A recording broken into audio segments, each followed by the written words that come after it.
Guys, Orunodoi কোনে পাব লাগে আৰু অৰুণোদয় কোনে পাব নালাগে তাৰ বিষয়ে ইতিমধ্যে আমি বহুলভাৱে চৰ্চা কৰিছো। মই আগতে কোৱাৰ দৰে অৰুণোদয় পাবৰ বাবে এখন বৈধ ৰেচন কাৰ্ড লাগিব আৰু কৰবাত যদি ৰেচন কাৰ্ড এতিয়ালৈকে আপোনাৰ হাতত আহি পোৱা নাই, আপুনি অৰুণোদয় আঁচনিৰ চূড়ান্ত সিলেকশ্যন হোৱাৰ আগলৈকেও যদি ৰেচন কাৰ্ড সংগ্ৰহ কৰিব পাৰে তাকো আমি মানি লওঁ। ইয়াৰ উপৰিও অৰুণোদয় আঁচনিত সদায় আমি বিধৱা মহিলা থকা পৰিয়ালক অগ্ৰাধিকাৰ দিওঁ। বিবাহ বিচ্ছেদিত মহিলা থকা পৰিয়ালক আমি অগ্ৰাধিকাৰ দিওঁ।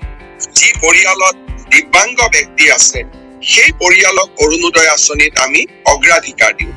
যি পৰিয়ালত HIV, থেলাছেমিয়া, হিমফেলিয়া, চেৰিব্ৰেল পালচি, কুষ্ঠ, অটিজিম স্পেক্ট্ৰাম ৰোগী আছে সেই পৰিয়ালকো আমি অৰুণোদয় আঁচনিত অগ্ৰাধিকাৰ দিওঁ। দ্বিতীয়তে, যিসকল মহিলা বৃদ্ধাশ্ৰমত আছে, যিসকল মহিলাই ভিক্ষা কৰি মানুহৰ ঘৰত খুজি মাগি খায়, তেওঁলোককো অৰুণোদয় আঁচনিত অগ্ৰাধিকাৰ দিয়া।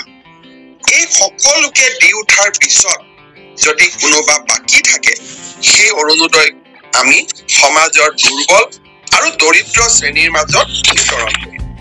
অৰুণোদয় আঁচনিত চৰকাৰী কৰ্মচাৰীসকল অন্তৰ্ভুক্ত হ'ব নোৱাৰে। আয়কৰ পৰিশোধ কৰি থকা ব্যক্তিসকলো অন্তৰ্ভুক্ত